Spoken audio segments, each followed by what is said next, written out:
Depuis octobre 2015, les Congolais ne cessent de manifester leur mécontentement face au comportement de Denis Sassou Nguesso, qui est en train de dérouler son projet pour se maintenir au pouvoir. Entre le 19 et le 21 octobre 2015, Denis Sassou Nguesso a assassiné pas moins de 50 personnes à Pointe-Noire et à Brazzaville. Les Congolais qui ont manifesté à Pointe-Noire et à Brazzaville étaient des jeunes. Et d'ailleurs, les listes qui ont circulé sur Internet, sur les réseaux sociaux, montrent qu'il s'agissait des gens entre quelques mois de naissance, tués par, semble-t-il, des balles perdues, mais ce à quoi nous ne croyons pas, jusqu'à 47 ans.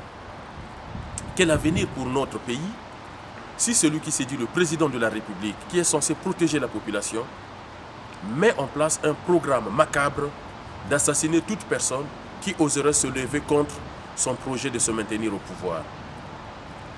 Mais ce qui nous pousse à réagir aujourd'hui, ce n'est pas seulement le comportement de Denis Sassou Nguesso, mais en tant que premier secrétaire de la section UPADES Paris-Île-de-France, je dénonce avec la dernière énergie le comportement de la presse française qui travaille en connivence avec Sassou pour ne jamais informer l'opinion française et internationale de ce qui se passe au Congo, pays francophone, pays faisant partie aussi de l'Organisation internationale de la francophonie.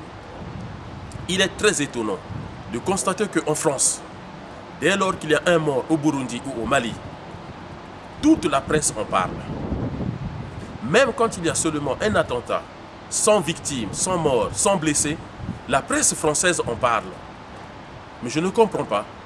Qu'est-ce qui fait que, en France, la presse publique ou privée a du mal à parler de la situation politique au Congo?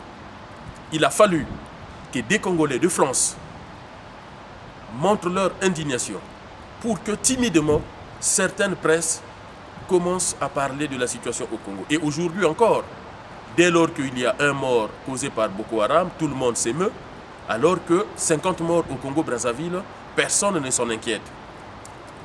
Doit-on comprendre ou doit-on accorder du crédit à tous ceux qui pensent que Denis Sassou Nguesso financerait la presse privée en France? Il appartient donc aux médias en France de réagir face à de tels comportements. Si la France doit s'intéresser à l'actualité politique en Afrique, il faut que l'équité soit la règle. De même qu'on parle des morts au Mali, au Burundi, au Nigeria, au Cameroun, de même la presse française doit aussi parler des morts au Congo-Brazzaville. Un mort est un mort.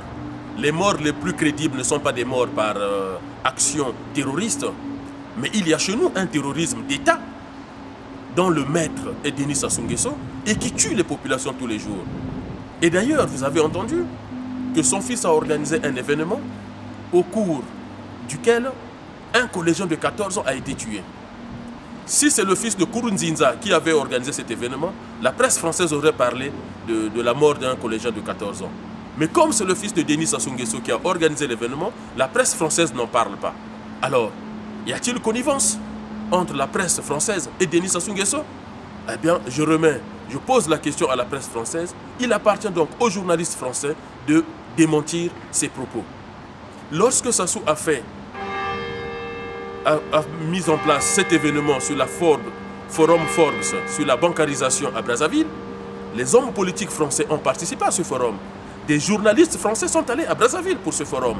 Alors, pour parler des crimes de Denis Sassou Nguesso, ils ne savent plus où est Brazzaville, mais pour aller au forum Forbes, semble-t-il que certains ont touché entre 100 000 et 20 000 euros. Là, on connaît la route de Brazzaville.